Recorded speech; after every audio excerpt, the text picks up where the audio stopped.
చేసుకోవటం మనకు రక్షణ మార్గాలు ద్వారాలు తెరవబడతాయి. దేవునికి స్తోత్రం. కనుకనే ఇక్కడ మనం చూసినట్లయితే మరి 147 కీర్తన 11వ వచనం మనం చూసినట్లయితే 147 11వ వచనం చూసినట్లయితే తన యందు భయభక్తులు గలవారి యందు తన కృప కొరకు కనిపెట్టు వారి యందు దేవాది దేవుడు ఆనందించేవాడై ఉన్నాడు. దేవునికి స్తోత్రం. తన కొరకు కనిపెట్టినటువంటి వారు, తన కొరకు తన యందు భయభక్తులు కలిగినటువంటి వారు, దేవునిని మరి మనము ఎక్కువగా కనిపెట్టుకొని ఉన్నటువంటి విధానము ఎంతో గొప్పది. లోకంలో దేని కొరకు కనిపెడతా ఉంటాం, కానీ అవన్నీ కూడా మనం వెంట రావు. దేవుని కొరకు కనిపెడితే ఈ లోకంలో సుఖాలు అనుభవిస్తారు, పరలోకంలో కూడా మరీ పరమానందాన్ని అనుభవిస్తారు. కనుకనే ఇక్కడ ఏంటంటే తన యందు భయభక్తులు గలవారి యందు, దేవుని యందు ఎలా ఉండాలి? భయభక్తులు. Very good. మీరందరూ కూడా అటువంటి వారై ఉండి త్వరగా ఆలయానికి వచ్చినటువంటి విధానం దేవుని యొక్క కృప, దేవుని యొక్క ఏర్పాటు. ఏక దీక్షగా ఉన్నారు కనుక దేవుని ఆరాధించడానికి వచ్చారు. కనుక మీకందరికీ కూడా అద్భుతమైనటువంటి దేవుని యొక్క ఫలితాలు మీరు ప్రతి ఒక్కరు కూడా పొందుకోబోతున్నారు. దేవునికి స్తోత్రం. ప్రేమైనటువంటి దేవుని బిడ్డలారా, గనుకనే ఇక్కడ దేవుని కొరకు ఆనందించేవాడై ఉన్నాడు. దేవుడు అటువంటి వారిని చూసి ఆనందించేవాడై ఉన్నాడు. వీళ్ళ ఇక్కడ 15వ వచనం చూసినట్లయితే అదే 147 భూమికి ఆజ్ఞ ఇచ్చేవాడు ఆయనే, ఆయన వాక్యము బహు వేగముగా పరిగెత్తుచున్నది. తన బిడ్డలను రక్షించుకోవాలని ఆతృత. స్త్రీలారా గమనించండి, కోంటపల్లి గ్రామ కాపురస్తులైనటువంటి లోకస్తులారా గమనించండి. దేవుడు మనల్ని రక్షించాలని సమస్తము కూడా ఆయన విడిచిపెట్టి త్వరగా నా బిడ్డల దగ్గరికి వెళ్ళాలి ఎన్నో ప్రవక్తల ద్వారా వాగ్దానాలు ఇచ్చి ఆయన ఈ లోకానికి వచ్చి తన ప్రాణాన్నే వదిలేశాడు మన కొరకు. అటువంటి దేవుని కొరకు మనము కనిపెట్టుకుని ఉండటమే కాదు, ఆయన మనకు అనుకరించినటువంటి సంకల్పాలు కాపుదలలు పొందుకోవాలి. అదే ఆయన కోరిక. గనుక ఆయన మాటలు బహు వేగముగా పరిగెడుతున్నాయి. రోజుల్లో చూసినట్లయితే ఉదయాన్న సాయంకాలం ప్రార్థనలు పెట్టడమే కాకుండా ఆయా ప్రదేశాల్లో లక్షలాది మంది పేదోళ్ళు, ధనవంతులు, కోటీశ్వరులు ఎంతమందో దేవుని మాటల కొరకు పరిగెత్తుతున్నారు. చాలా మంది పరిగెత్తుతున్నారు. వాళ్ళ చూసేనే నువ్వు నేర్చుకోవా ధనవంతుడు, వాళ్ళ చూసేనే నువ్వు అర్థం చేసుకోవా ధనవంతురాలు, వాళ్ళు చూసుకొనైనా నువ్వు బుద్ధి తెచ్చుకోవా. గనుక గమనించవలసినటువంటి విషయం ఏంటంటే మన దేవుడు ఎంతో ఉన్నతమైనటువంటి వాడు, ఎంతో ప్రేమ కలిగినటువంటి దేవుడు. అటువంటి దేవునికి మనము సమర్పించుకోవాలి. మనం ఆత్మలు సమర్పించుకోవాలి.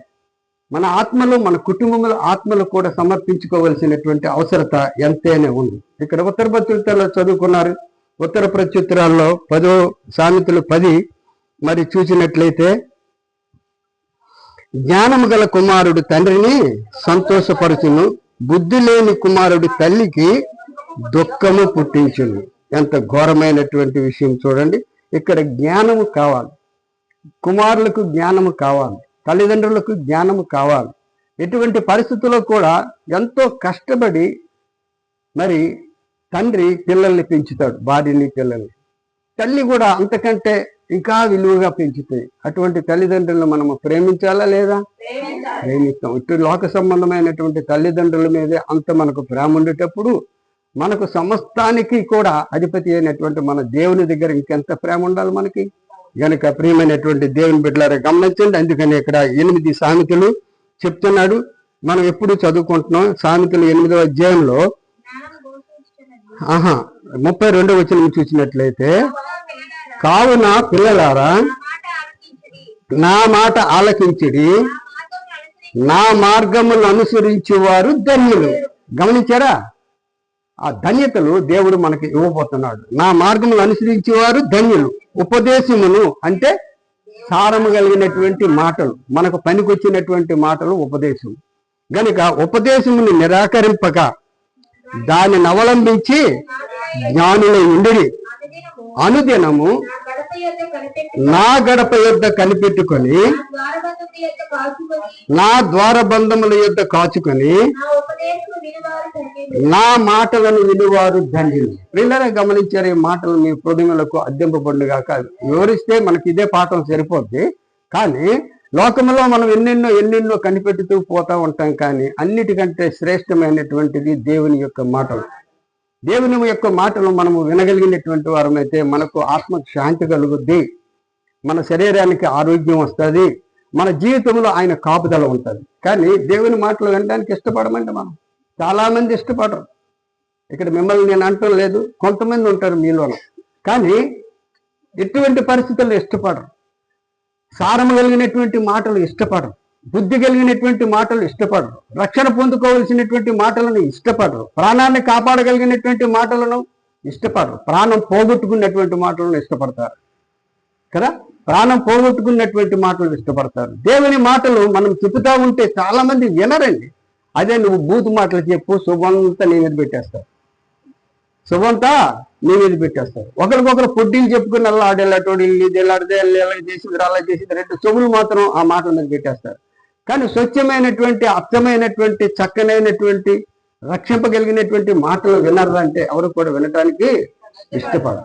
ప్రేమైనటువంటి దేవుని బిడ్డలు గనుక నన్ను కనుగొని వాడు జీవమును కనుగొను, యెహోవా కటాక్షము వానికి కలుగును. నన్ను కనుగొనని వాడు తనకే, లేదంటే కనుగొనని దాయి తనకే హాని చేసుకొనును. నా యందు అసహ్యపడు వారందరూ మరణమును గ్రహించు. మరణము వల్ల వచ్చినటువంటి లాభం ఏదండి? నరకం. మరణం వలన దేవుని యొక్క ఇది మరణం అందరికీ ఉంటుంది. ఆ మరణం వేరు, నరకంకి సంబంధించినటువంటి మరణం. కనుక ఇక్కడ మనం చూసినట్లయితే జ్ఞానము గల కుమారుడు తండ్రిని సంతోషపరచును, బుద్ధి లేని కుమారుడు తన తల్లికి దుఃఖము పుట్టించును. భక్తిహీనుడు ధనము వారికి లాభకరము. ఓ ధనము ధనము ధనము ధనము ధనము అనుకుని పరిగెడతారు, బోల్డ్ సంపాదించేస్తారండి. మన కళ్ళ ముందు అంట ఓ ఏటేది అలా సంపాదించేస్తుంది, ఓ సంపాదన ఎంతమందిని చూడలేదండి, టపక్కని అరిగిపోయినండి. అలా సంపాదించి ఏగినటువంటి వారిని ఎంతమందిని మనం కూలబడిపోయినట్టు చూడలేదు చెప్పండి. నా చిన్నతనంలో ఇక్కడ మనకి కోంటపిల్లలో దొరలు మహా భూములు కలిగినటువంటి వారు, చాలా ఆస్తులు కలిగినటువంటి వారు. మన కర్ణం గారు తెలుసు కదా మీకు, కాకి వెళ్ళినంత దూరం అతని భూమి ఉన్నాయా ఇప్పుడు? అటువంటి మనం నమ్ముకుంటాం ఏంటండి? మన దేవుని దగ్గర నమ్ముకున్నాం అనుకోండి, సురక్షరంగా ఉంటాయి.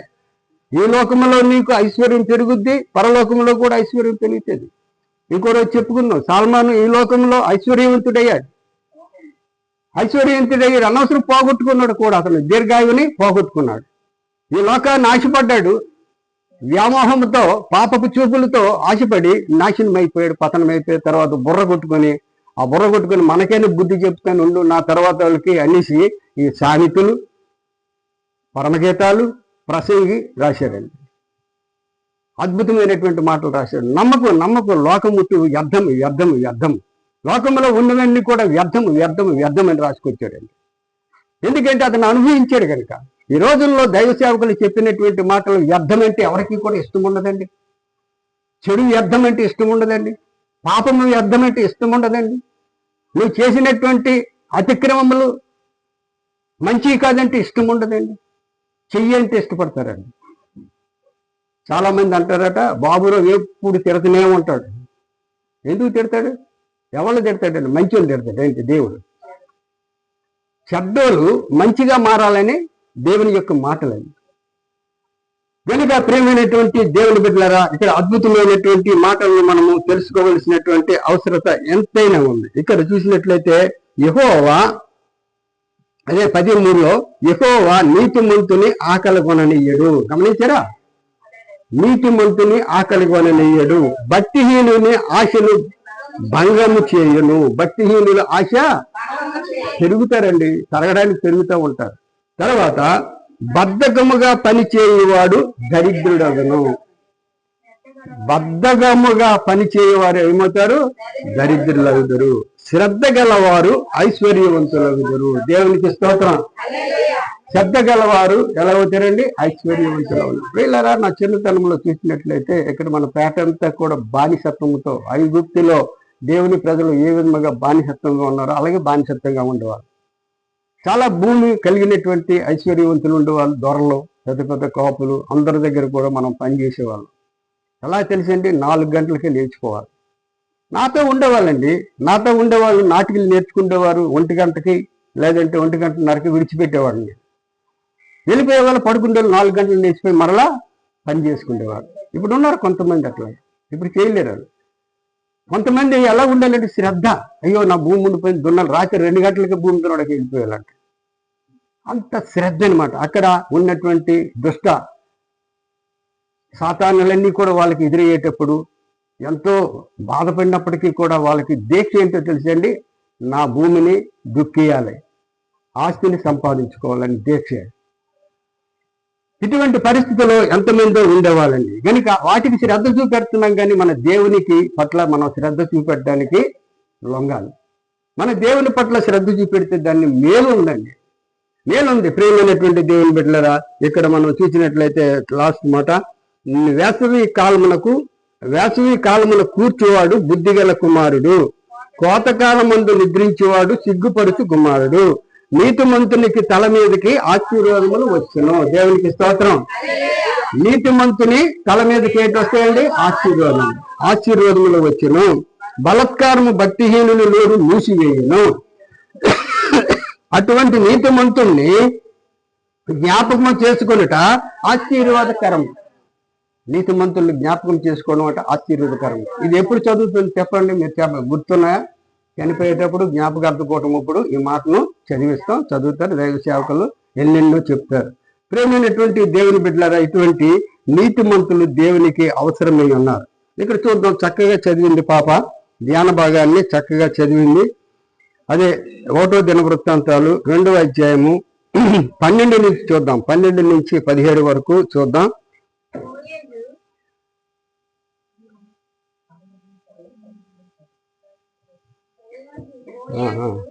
బోయేజు ఒబేదును కనెను, ఒబేదు ఎస్ఐను కనెను, ఎస్ఐ తన జ్యేష్ఠ కుమారుడైన ఏలియాబును, 2వ వాడైన అబీనాదాబును, 3వ వాడైన 4వ వాడైన నెతనేలును, 5వ వాడైన రద్దయిని, 6వ వాడైన ఓజేబును, 7వ వాడైన దావీదును కనెను. వీళ్ళు ఎవరు కుమారులండి? Very good. ఎవరు కుమారులమ్మా? ఎస్ఐ కుమారు. ఎస్ఐకి ఇక్కడ ఎందరిని మనం చూస్తున్నాం అంటే 7 కుమారులను చూస్తున్నాం. అదే 2వ సమయంలో చూసినట్లయితే మనము 80 కుమారులను చూస్తాం. 2వ సమయంలో 80 మనం చూడగలుగుతాం. కారణం ఏంటంటే ఇక్కడ మరి అభిషేకించడానికి మరి వస్తాడు. ఎవరు వస్తారండి? సమూయేలు వస్తాడు. ఎవరిని అభిషేకించడానికి? దావీదుని అభిషేకించడానికి వస్తాడు. పెద్ద కుమారుని చూపెడతారు. పెద్ద కుమారుని చూపేటప్పుడు పెద్ద కుమారుడు ఎటువంటి పరిస్థితిలో కూడా ఆయన తగదు అని దేవుడు సమూయేలుతో మాట్లాడతాడు, అతను కాదని. ఇలాగా 7 కుమారులను కూడా చూపెడతాడు ఆయన. 7 కుమారులు చూపెట్టిన తర్వాత ఏం చేస్తాడో తెలుసండి.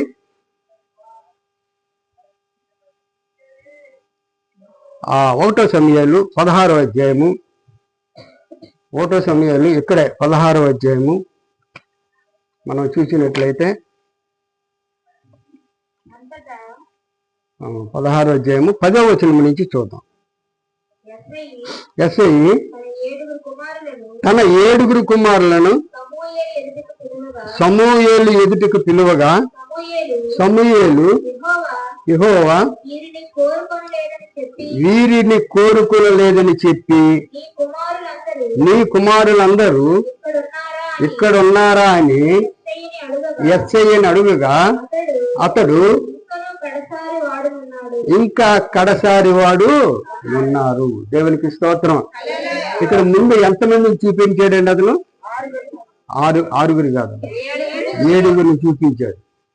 7 చూపించిన తర్వాత అక్కడ మరి సమూయేలు గారు అంటారు, ఇంకా ఉన్నాడా, ఎవరైనా ఉన్నారా, 7 అనేసి అడుగుతారు.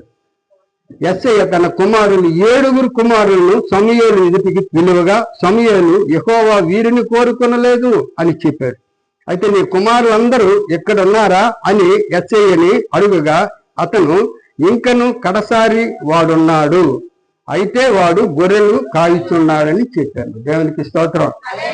ఇప్పుడు కడసారి వాడితే ఎంతమంది అవుతున్నారు ఇక్కడ?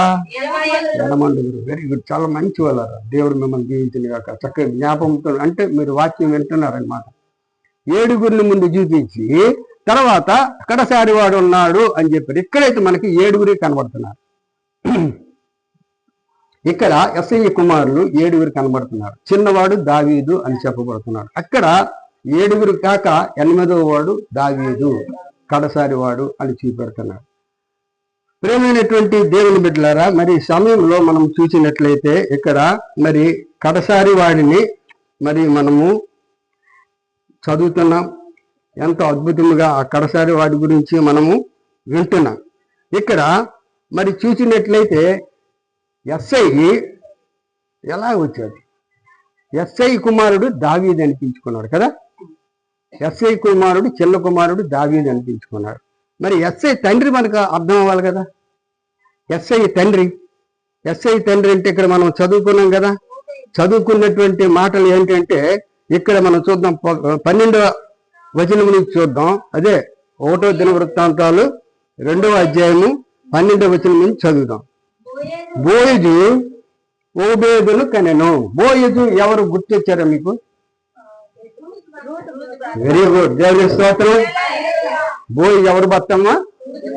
రూతు భర్త. రూతుకి మరి ఆ బోయజుకి కలిగినటువంటి వాడు ఓబేదు కదా. ఓబేదు బాగా గుర్తుపెట్టుకోండి. ఓబేదు యెస్సయ్యని కనెను. ఇంకా మీదకి వెళ్తే మీరు అన్ని మర్చిపోతారు కనుక నేను చెప్పలేను, నేనే మర్చిపోతూ ఉంటాను.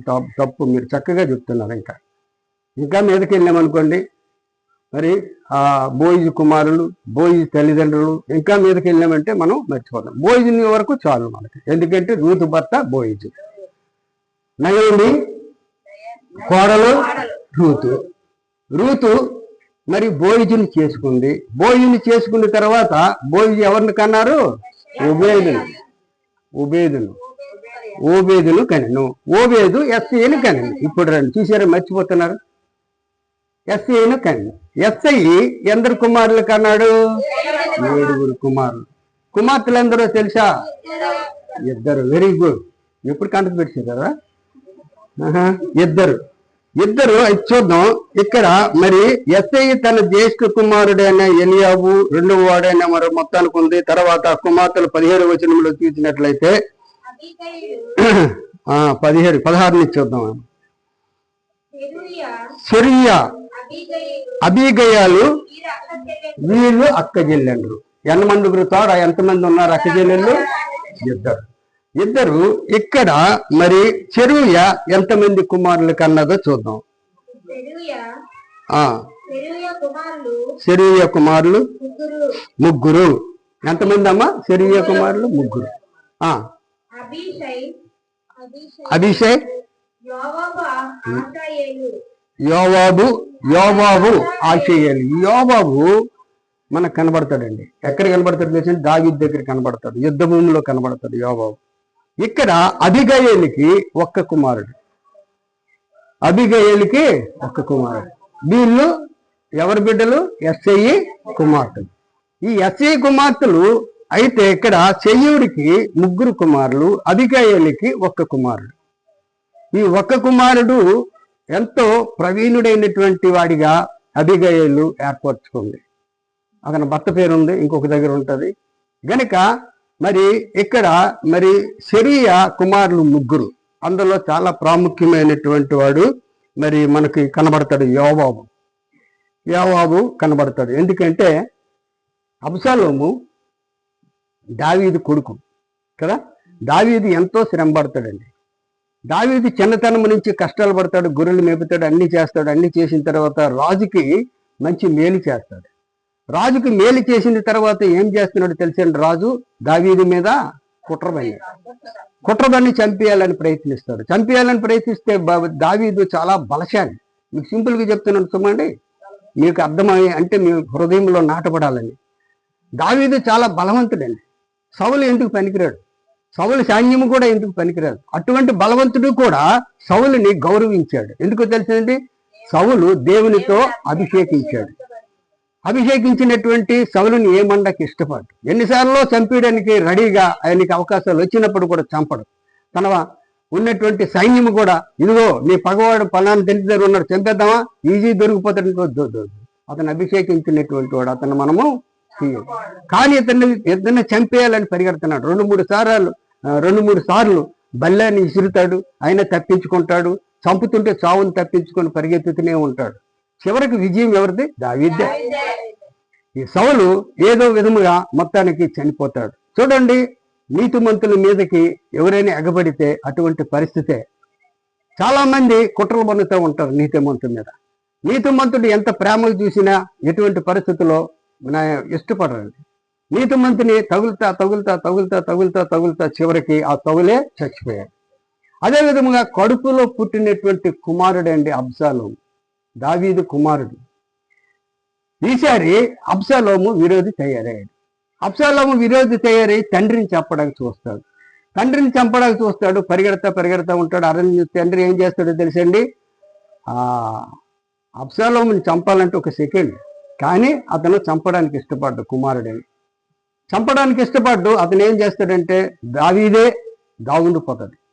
అబ్షాలోముకి దొరకకుండా వెళ్ళిపోతూ ఉంటాడు. తర్వాత సైన్యాన్ని పిలుస్తాడు. సైన్యానికి ఎన్నిసార్లు అబ్షాలోము చచ్చిపోవడానికి అంటే చనిపోయే పరిస్థితి ఏర్పడినప్పుడు దావీదు ఇష్టపడ్డు. కుమారుని మాత్రం చంపించడానికి ఇష్టపడ్డు. తండ్రిని మాత్రం చంపడానికి కుమారుడు ఇష్టపడుతున్నాడు. ఈ రోజుల్లో అటువంటి వాళ్ళు లేరంటారా? చాలా మంది ఉన్నారు. ప్రియమైనటువంటి దేవుని బిడ్డలారా, నేను విన్నాను ఒకసారి ఏంటంటే, కుమారుడిని ఎంతో కష్టపడి చదివించి తల్లిదండ్రులు ఎంతో వాళ్ళు కడుపు కట్టుకొని చదివించినటువంటి కుమారుడు చాలా పెద్దవాడయ్యాడు. పెద్దవాడైన తర్వాత అతను ఒక ఉన్నతమైనటువంటి స్థితికి వెళ్ళాడు. డబ్బు కలిగినటువంటి వారితో స్నేహం చేయటం ప్రారంభించాడు. ఈ తండ్రి కష్టపడి ఒదిగిపోతాడా లేదా? అందంగా ఎలా కనబడతాడు చెప్పండి? తండ్రి కొడుకు దగ్గరికి ఆశ మీద వెళ్తాడు. ఆశ మీదకి వెళ్ళేటప్పుడు అక్కడ తండ్రి ఎంతో కొడుకుని చూసి సంతోషించిన తర్వాత అక్కడ కుమారుడు గౌరవిస్తాడు అనుకోండి. ఆయనకు తగ్గ ఆఫీసర్లు అంటే ధనవంతులైనటువంటి వారు అందరూ వస్తారు. వచ్చిన తర్వాత ఆ ముసలివాడిని చూసి ఇతను ఎవరు అంటే, ఇతను మా పని మనిషి అని చెప్తాడు కొడుకు. ఏమని చెప్పాడు? తండ్రి గుండె బద్దలు కొట్టుకున్నాడు తండ్రి. ప్రేమైనటువంటి దేవుని బిడ్డలారా, అలాంటి కుమారులు లేకపోలేదు. ఇక్కడ అబ్షాలోము అయితే తనను ప్రేమించి తనకు ఒక ఉన్నతమైనటువంటి త్రోవను చూపించినటువంటి తండ్రినే చంపడానికి ప్లాన్ వేస్తున్నాడు. అటువంటి వారు ఎంతమంది ఉన్నారు ఈ రోజుల్లో. మన యేసు ప్రభువు ఎంతో ప్రేమ చూపించాడు, ఎంతో ఉన్నతమైనటువంటి స్థితిని మనకు కల్పిస్తూ ఉంటే అతన్ని చంపుతున్నారండి. ఏదో పాపాత్ములు అందరూ చంపుతున్నారండి. యేసు ప్రభు వచ్చేటప్పుడు సద్దుకీలు వీళ్ళు ఇష్టం వచ్చినట్టు వాళ్ళని యేసు ప్రభుని హింస పెడుతున్నారు. అద్వైతం మాట్లాడుతున్నారండి. లోకరక్షకుడు అని తెలుసు, ఆయన శక్తిని తెలుసు, ఆయన మహా ఇదైనటువంటి తెలుసు. ఒకరోజు ఏం చేస్తారు, 12 మంది శిష్యులు తెలుసండి, ఒక గ్రామంలో యేసు ప్రభుని అవమానపరిచేటప్పుడు, ప్రభువా మేము ప్రార్థన చేసి నీ ద్వారా ఈ అగ్గితో కాల్చేస్తామన్నా. మనుషులు కనుక కోపం వచ్చేసింది. అప్పుడు యేసు ప్రభు ఒప్పుకోడు.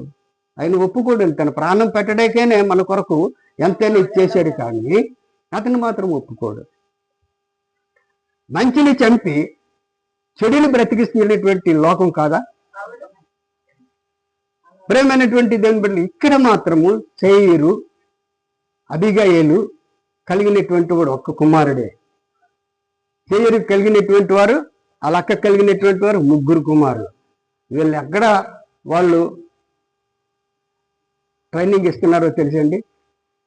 దావీదు దగ్గర. దేవునికి స్తోత్రం. దావీదు దగ్గర. దావీదు ఎందుకంటే అక్కడ అన్నదమ్ముడు వీళ్ళకి మామవుతాడు, అవును కదా, మావుతాడు గనుక వారి దగ్గర మన బిడ్డలు ఎదగాలి, వారి దగ్గర ఎదగాలి. ఎందుకంటే దేవుని దగ్గర భయభక్తులు కలిగినటువంటి వాడు దావీదు, క్రమంలో పాటించినటువంటి వాడు దావీదు. అద్భుతమైనటువంటి బలశాలి దావీదు. ఎవరి ద్వారా బలండి? దేవుని ద్వారా. అద్భుతమైనటువంటి దావీదుని విడిచిపెట్టకుండా వాళ్ళు అక్క చెల్లెళ్ళు వాళ్ళు ఏం చేస్తారంటే దావీదు దగ్గర వాళ్ళకి ట్రైనింగ్ ఇస్తారండి. దావీదు దగ్గర ట్రైనింగ్ ఇస్తారు. దావీదు దగ్గర అంటే ఉన్నతమైనటువంటి వాడు దావీదు, నీతిమంతుడు, దేవుని యొక్క భయభక్తులు కలిగినటువంటి వాడు, దేవుని దగ్గర ఎంతో ఆశీర్వాదములు పొందుకున్నటువంటి వాడని వీళ్ళ బిడ్డలని దావీదుకి అప్పచెప్తారు. అబిగయలు ఆమాసాను అప్పచెప్పడం జరుగుద్ది.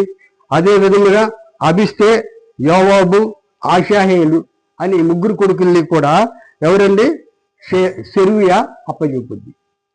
వాళ్ళు అందులో ఎదుగుతారండి. అందులో ఎదిగి దీవెనకరమైనటువంటి ఎదుగుదల పొందుకుంటారు.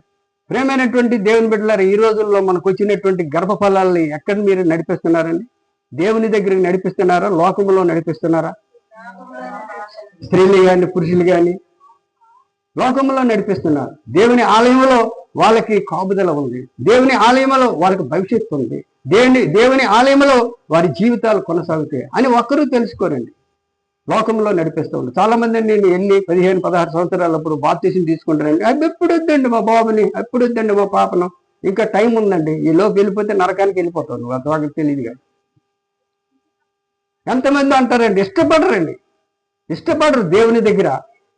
ఇంకా కొన్ని ఏదో లోకస్తులైనటువంటి జీవితాలు సాధించుకొని అప్పుడు వెళ్ళు దేవుడి దగ్గరికి అన్నటువంటి వారు లేరా? ప్రేమైనటువంటి దేవుని బిడ్డలు ఎక్కడైతే మరి సెరూయా, అబిగయలు మాత్రము వారి బిడ్డలు ఆశీర్వాదకరంగా ఉండాలని తల్లిదండ్రులు ఏం చేశారో తెలుసండి? దేవుని యొక్క సేవకుల దగ్గర వారి జీవితాలను కొనసాగించారు. దేవుని యొక్క సేవకుల దగ్గర వారిని కొనసాగించారు కనుక వారు ఆ యుద్ధంలో ఉన్నటువంటి వారికంటే అందరికంటూ కూడా అధిపతులుగా జీవించారు. దేవునికి స్తోత్రం. ఇక్కడ మరి అబ్షాలోము ఎవరిని చంపాలనుకుంటున్నాడు? దావీదుని, తండ్రిని చంపాలనుకుంటున్నాడు కనుక ఇక్కడ ఉన్నటువంటి యోవాబు దావీదు తరపున ఉన్నాడు.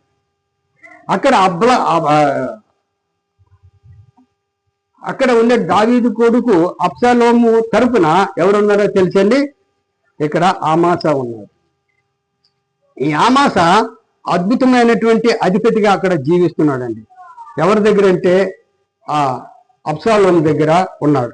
అబ్షాలోము దగ్గర ఒక నాయకత్వాన్ని పొందుకున్నాడు. ప్రేమైనటువంటి దేవుని బిడ్డలారా, మరి ఇక్కడ మనము చూస్తున్న కొద్ది ఎలా ఉంటుందంటే చాలా చక్కనైనటువంటి మార్గాలు వాళ్ళు దేవుని దగ్గర పొందుకోవటం మనం చూస్తాం.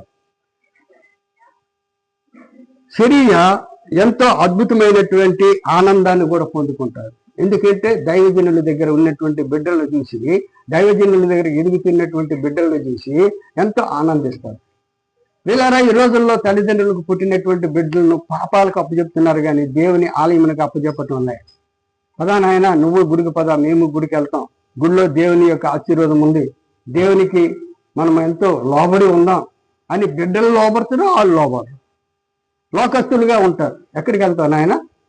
ఎక్కడికి వెళ్తావమ్మా? సినిమాకా? అమ్మ నాకు ఒక 50 రూపాయలు, ఎంత 150 రూపాయలు టికెట్.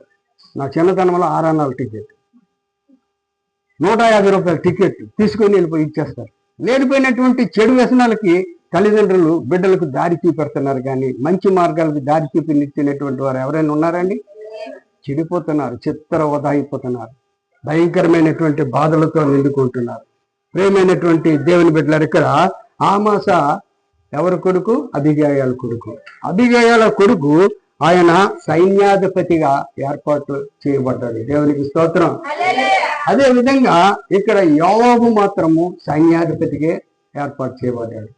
చివరికి అబ్షాలోము తండ్రిని చంపుతానన్నాడు. ఎవరి చేతిలో మరణించాడో తెలుసండి? యోవాబు చేతిలో మరణించాడు. తండ్రి మీదకి పరిగెడతా జనాలు తీసుకొని ఇది చేసి మంచిగా ఉండి తండ్రి దగ్గర ఉన్నటువంటి జనాలందరినీ తన వశం చేసుకున్నాడు. తన వశం చేసుకుని తండ్రిని చంపడానికి ప్రయత్నించాడు. అయినా సరే దావీదు ఎవరి బిడ్డ? దేవుని బిడ్డ. దేవుని బిడ్డ కనుక దేవుని బిడ్డలను ఎవరు కూడా ఏం చేయలేరు. చివరికి వాళ్ళే నలిగిపోతారు, వాళ్ళే చేస్తారు, వాళ్ళకే ఇదవుతారు. ప్రేమైనటువంటి దేవుని బిడ్డల దగ్గర అబ్షాలోము భయంకరమైనటువంటి మరణం పొందుకున్నాడు. ఇక్కడ దేవుని ప్రజలందరూ కూడా దేవుని ప్రజలతో యుద్ధం చేయడానికి వెళ్ళాడు దావీదు వారితో. వారు ఎక్కువ మంది లేరు కానీ అయినా సరే దావీదుకి దేవుడు అభయం ఇచ్చాడు గనుక మరి అబ్షాలోము చనిపోవటం దావీదుకి ఎటువంటి పరిస్థితుల్లో ఇష్టం లేదు. అక్కడ ఉన్నటువంటి యోవాబుకు ఉన్నటువంటి యుద్ధ వీరులకి అందరికీ కూడా సైన్యాధిపతి యోవాబు వాళ్ళందరికీ చెప్తాడు, మీరు ఎంతమందిని చంపండి కానీ అబ్షాలోమును మాత్రము ఏమనొద్దు అంటాడు. అతడే అసలు కారకుడు కదా, తండ్రిని చంపడానికి ఎత్తుబడి చేసినాడు అతనే. గనుక యోవాబు బాగా ఆలోచిస్తాడు.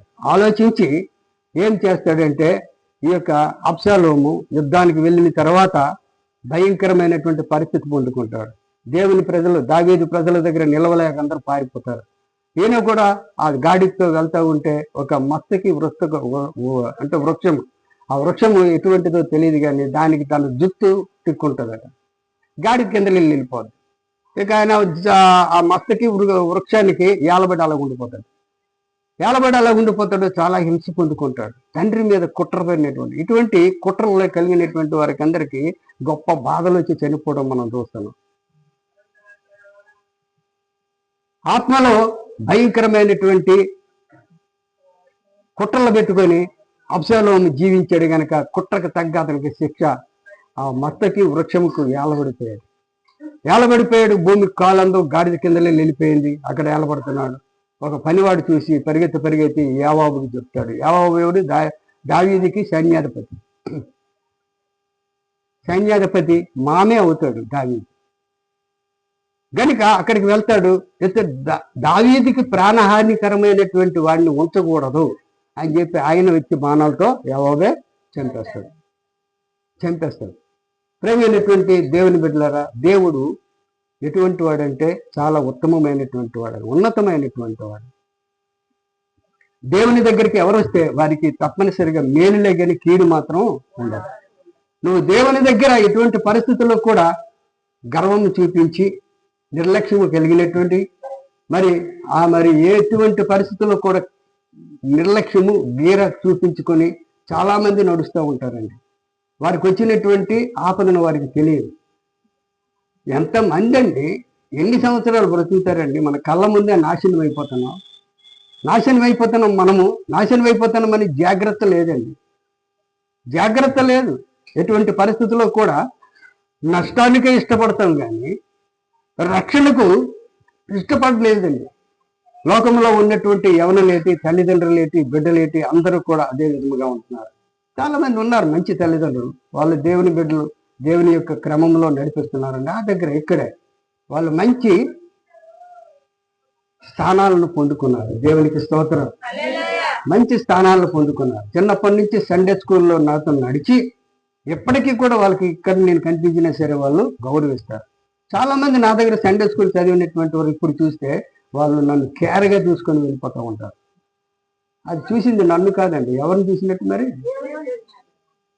నేను ఎవరినో దేవుని మాటలు చెప్పినటువంటి గనుక ప్రేమైనటువంటి దేవుని బిడ్డలారా, దేవుని యొక్క సేవకులకు ఎటువంటి కలతలు వచ్చాయంటే నువ్వు ఎటువంటి కలత పెట్టినా సరే నిన్ను దేవుడు రక్షిస్తాడా?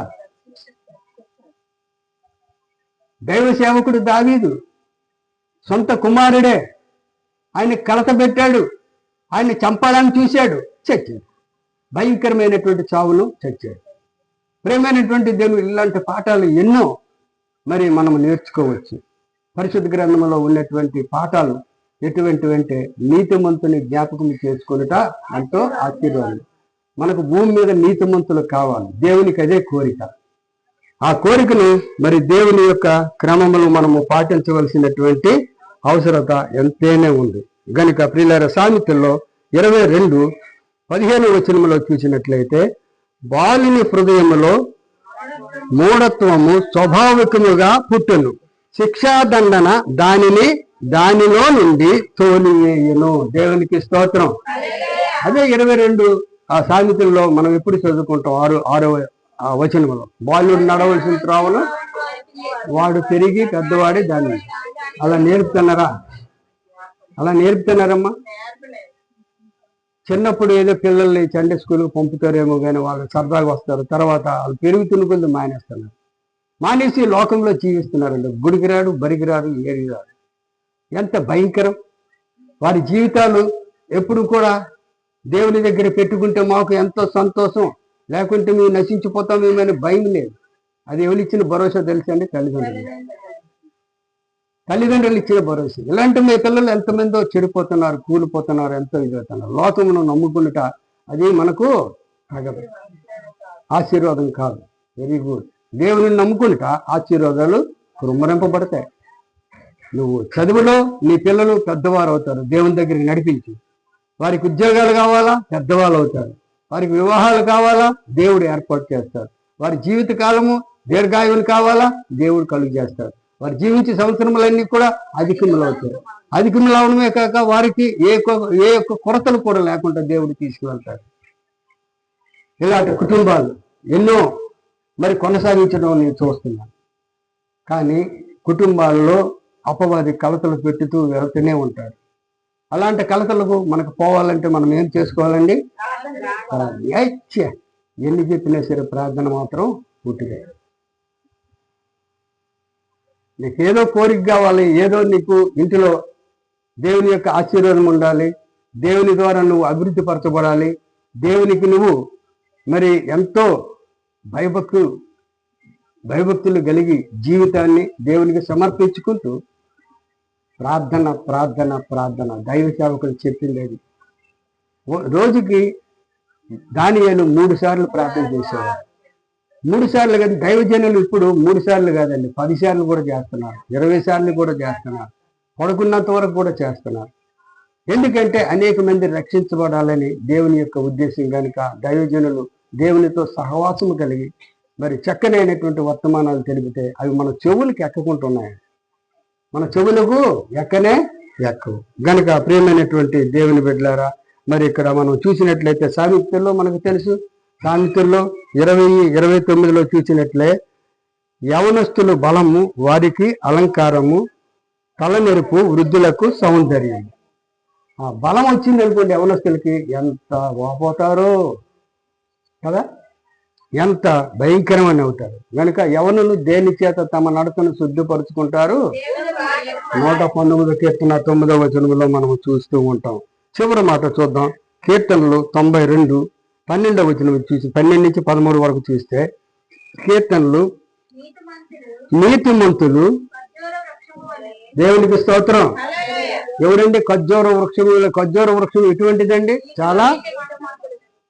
గనుక నీతిమంతులు ఖర్జూర వృక్షము వలె మువ్వు వేయుదురు, లెబానోను మీద దేవదారు వృక్షము వలె వారు ఎదుగుదురు. యెహోవా మందిరములో నాటబడిన వారే వారు మన దేవుని ఆవరణములలో వర్ధిల్లెదరు. ఎక్కడ వర్ధిల్తారమ్మా? అరే పెద్ద చదువుకోరా, కాకపోతే ఎదురా ఇల్లన్నీ సగం డబ్బులు ఎత్తాను, ఆడ డబ్బులు పట్టుకుని వెళ్ళిపోయి ఏడు చేస్తాను. మనం చాలా మంది చూసాం కదా, పీటీ కాలేజీలకు వచ్చిన వెళ్ళి పాపం తల్లిదండ్రులు కష్టపడి కొంతమంది అట్లా చచ్చిపోయారట. పాపం తల్లిదండ్రులు బిడ్డలకి ఎక్కడలేని ఆస్తిని ఇచ్చి, ఆ ఆస్తి ఇస్తుంటే ఇక్కడ బీర్ బాటిళ్ళు, మందు బాటిళ్ళు, సిగరెట్లు, ముండగొట్లు ఇవన్నీ పెట్టుకొని నాశనం చేస్తే తల్లిదండ్రులకు తెలిసినటువంటి వారు ఎంతమంది అయిపోయారు. ప్రేమైనటువంటి దేవుని బిడ్డలారా, ఎంతో నాశనమైంది. కనుక అటువంటి నాశన పరిస్థితులు మనము ఎటువంటి పరిస్థితుల్లో ఇవ్వకూడదు. కనుక దావీదు మహారాజు ప్రప్రథమైనటువంటి కీర్తనలో ఒకటో కీర్తనలో చాలా చెప్తాడు. మీకు తెలుసు, దుష్టుల ఆలోచన చెప్పిన నడవకూడదు. దుష్టుల ఆలోచనలే మనకు కావాలి, అవునా కాదా? దుష్టుల ఆలోచనలు మనకు కావాలి, హాగా ఉంటాయి. ఎప్పటి వరకు? నువ్వు చచ్చే వరకు, కష్టపడి గుండు మీద బల్యం పడే వరకు హాగా ఉంటది. దుష్టుల ఆలోచన చెప్పి నేను నడుస్తాను, పాపుల మార్గం నేను నడుస్తాను, అపహాసులు కూర్చుంటాను. ఒకసారి నేను వెళ్ళిపోతుంటే రాంబజన్ దగ్గర కుర్రోళ్ళు నవ్వుతున్నారు. పాపం అక్కడ లోపల పూజ చేస్తున్నారు. ఒరే అదేట్రా పూజ చేస్తున్నారు కదా, నువ్వు మాకు ఇంకా వయసు ఉంది కదా. ఆ లోపు ఎంతమంది చచ్చిపోయారు. ప్రేమైనటువంటి దేవుని బిడ్డలారా, ఎప్పుడైనా సరే దుష్టుల ఆలోచన చెప్పున నడువుక, పాపుల మార్గం నిలువక, అపహాసులు కూర్చుండే చోటను కూర్చుండగా వారు ఎక్కడ కూర్చోవాలి? దేవునికి స్తోత్రం. అటువంటి రీతిగా మన జీవితాలు కొనసాగించుకుంటూ మన జీవితాలు పర్వాలేదనుకుంటే మనము అబ్షాలోము కంటే పెద్దవారం కాదు. అబ్షాలోము ఏ విధముగా మరి మరణించాడు కష్టపడి, సౌలు కూడా అదే విధముగా మరణించాడు దావీదు మీద తిరగబడి. అటువంటి పరిస్థితులు మనం తెచ్చుకోకుండా మన జీవితాలను దేవునికి అప్పచెప్పుకొని మన బిడ్డలను కూడా దేవుని దగ్గర నడిపించండి. ఇప్పుడైనా మించిపోయింది లేదు, దేవుని దగ్గర నడిపించండి. వారి జీవితాలు ఎలా ఉంటాయో ఒకసారి చూడండి. ప్రేమైనటువంటి దేవుని బిడ్డలారా, మనము ఈ లోకంలో పుట్టింది దేవుని కొరకు కానీ లోకం కొరకు కాదు. కనుక దేవుడికి ఆత్మలకు సంతోషపరిచే వారిగా మనం ఉండాలని మరి దేవుడు ఎంతో ఆశపడుతున్నాడు. కనుక అటువంటి పరిస్థితిలో మనం జీవించాలని మీకు హెచ్చరిస్తూ ఈ కొద్ది మాటలతో ముగిస్తున్నాం. దేవుడికి స్తోత్రం. చిన్న ప్రార్థన చేసుకున్నాం. పరిశుద్ధుడు కానీ మా తండ్రి, వందనాలు ప్రభా. ఇంతవరకు మాతో మీ ఆదరణకర్తతో మాట్లాడారు. మా బిడ్డలు మేము తండ్రి నశించిపోకుండా ఉండాలని మీ కోరిక. గనుక ప్రభా, నువ్వు చక్కనైనటువంటి మాటలను వివరించి మాకు చెప్పారు. గనుక ఈ దినము నుంచైనా నాయన తల్లిదండ్రులు బిడ్డలు నీ యొక్క పాదముల దగ్గరకు వచ్చి నీ ఆలయంలో నివసిస్తూ అద్భుతమైనటువంటి దీవెనలు పొందుకునేందుకు సహాయం చేయండి. వచ్చినటువంటి బిడ్డలందరినీ దీవించండి. చక్కగా విన్నారు ప్రభా. బిడ్డలందరినీ కూడా ఆశీర్వదించండి. బిడ్డలపై నీ కనికరములు కుమ్మరించి లైవ్లో చూసినటువంటి బిడ్డలను కూడా బహుగా దీవించి ఘనత పొందుకోమని యేసు పరిశుద్ధ నామములో మరీ వేడుకుంటూ ప్రార్థిస్తున్నాము తండ్రి.